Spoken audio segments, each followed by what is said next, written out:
Bonjour à tous, bienvenue à votre tranche habituelle sur Nzoi Télévision. Et to sepeli lisusu na tongo ya lonenge boyebi na kosala biso lisusu confiance. Et nous sommes là pour vous servir. C'est Maman Mireille Dié Didi Cœur à la présentation. Et merci beaucoup à tous ceux qui nous suivent du côté de Brazzaville. Et pourquoi pas aussi à ceux qui sont à Bibois, à Maluku, à Kikole. Vraiment, vous êtes très nombreux à nous suivre et à nous faire confiance. Nzoi matin chez vous, Nzoi matin et panabino, Nzoi matin et panabango. Kaka, ndenge bolingela kango, ndenge pe to sala kayango, tongo bozo benga et pe sabisu suposa. Ya kosala musala malamu pour na plaisir na bino. Et déjà, ba joyeux Noël, ba meilleur vœu na ba famille. Nous surtout au bazo préparer déjà. Ba fête na bango déjà mikolo tikali ya kotanga pour été 2022 et pe sabiso bye bye et bino bye oyo bozingolu ya ko sepela alors bo sepela mais boye bake Nzambe azali et là to bo sanité lisusu ko présenter ba condoléances na biso na ba famille éprouvée à cause des pluies diluviennes qui s'est abattu. Ba mikolo uchu koleka na ville province ya Kinshasa vraiment ba famille nombreuse oyo ba bongi si ba être cher na bango. C'est la raison pour laquelle to komeka kolobela ba dégâts oyo ekozaka pluie. Et quels sont les dégâts oyo ezo causé au pluie ezo causé la pluie to komeka kolobela ngo awa wana mama miso misenga na sujet du jour Nabiso. Et là aussi je présente mes condoléances à ma maman qui vient de perdre son petit frère, donc mon oncle propre, c'est ça. Et voilà comment et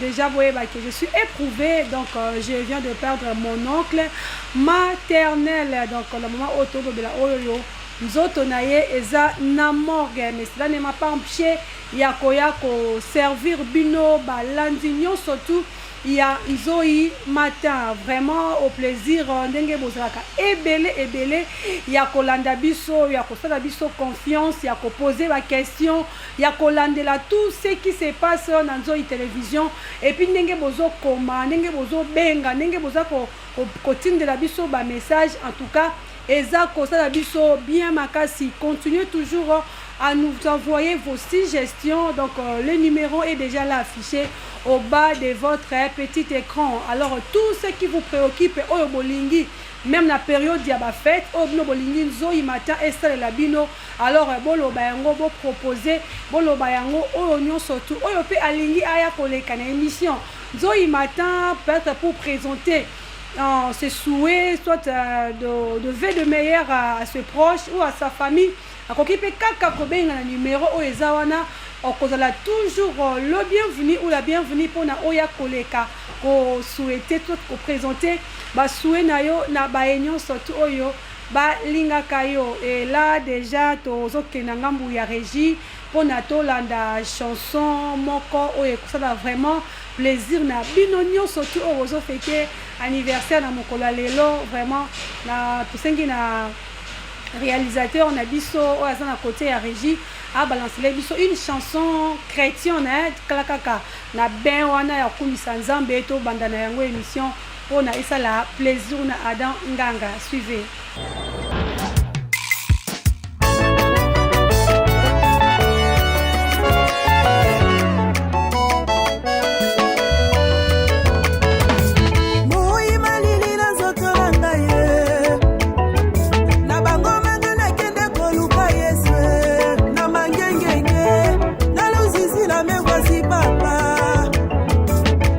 Comme moi je te plus fort à ta promesse, il a canaillé et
Cette chanson a fait plaisir à Brinette, hein, Brinette Ikanga, ma concert qui est du côté des peuples d'abord.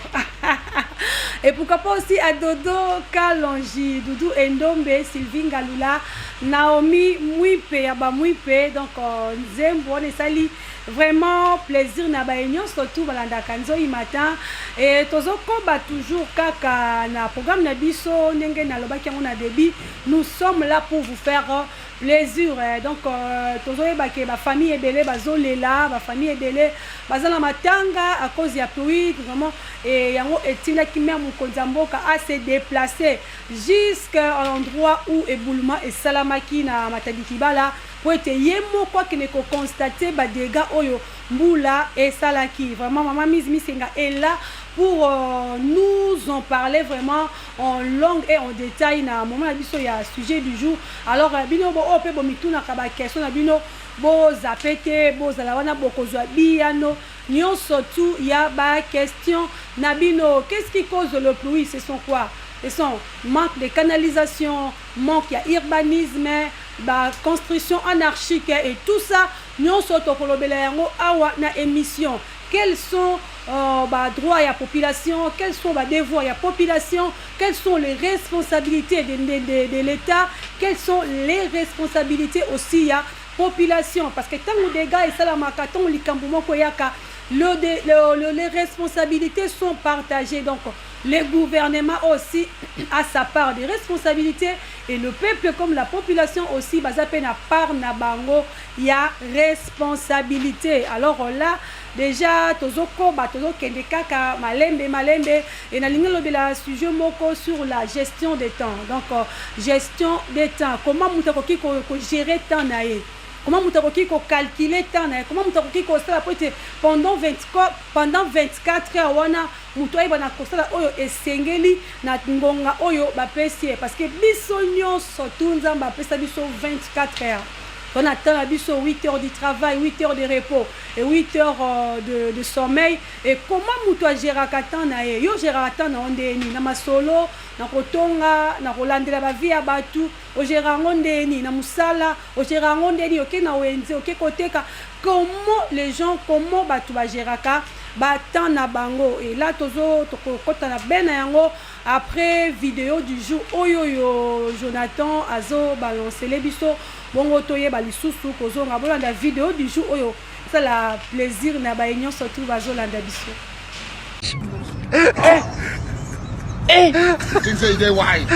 aujourd'hui aussi c'est un autre jour.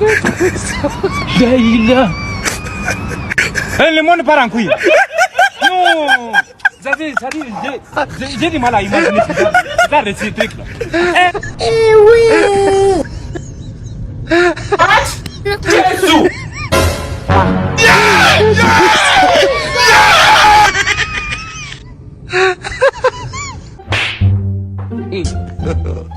God have mercy upon us. Think say they wise.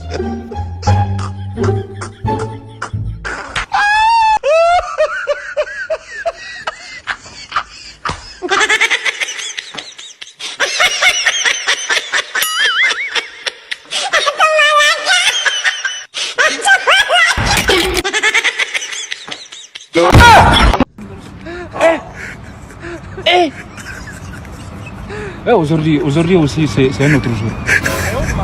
Daïla. Le monde part en couille. Non. J'ai du mal à imaginer ces trucs-là.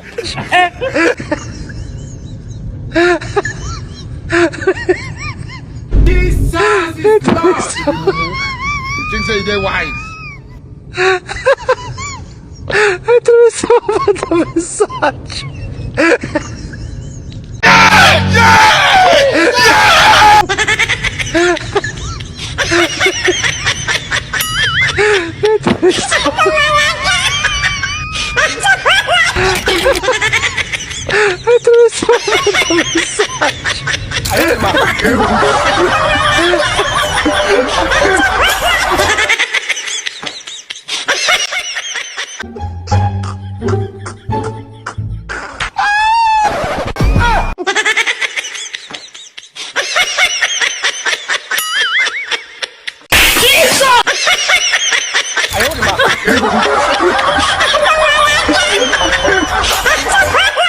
Et voilà, cette vidéo du jour a fait plaisir à maman Jackie et Sela, hein? Maman Jackie et Sela, Miss Mongo. Maman Jackie et Sela, et pourquoi pas aussi Harry Casta, Starleta et Sylvie Kingela, hein? Donc à Pire Serre quoi, donc Pire Serre à Cathy. Sylvie Kingela Masunda, donc vidéo du jour, ça fait vraiment plaisir de te belé à papa Vicky et à maman Elisa aussi. Donc là, tozongi déjà na sujet on a pesa qui bino kaka moi introduction, il y a la gestion des temps. Lo lenge nini batu ba gérer ba temps na bango. Au moment mutu la moki na tongo banda ki masolo. Ayebi ka obima 10h. Yo depuis ko obima 10h, ko se préparer na air nini olongwanda air ni pour place au kendo koma na 10h. Tala kaka kinto kama pour embouteillage, comme pour transport ça passe ou bien l'arrêt. Tout ça déjà il faut mutu aiba na ko calculer yango. C'est pas dit que si ka on a rendez-vous na 10h, il faut longwanda qu'on a bien 9h30. C'est pas que au koma careta. Donc il faut déjà qu'on calcule même 2 heures du temps en avance.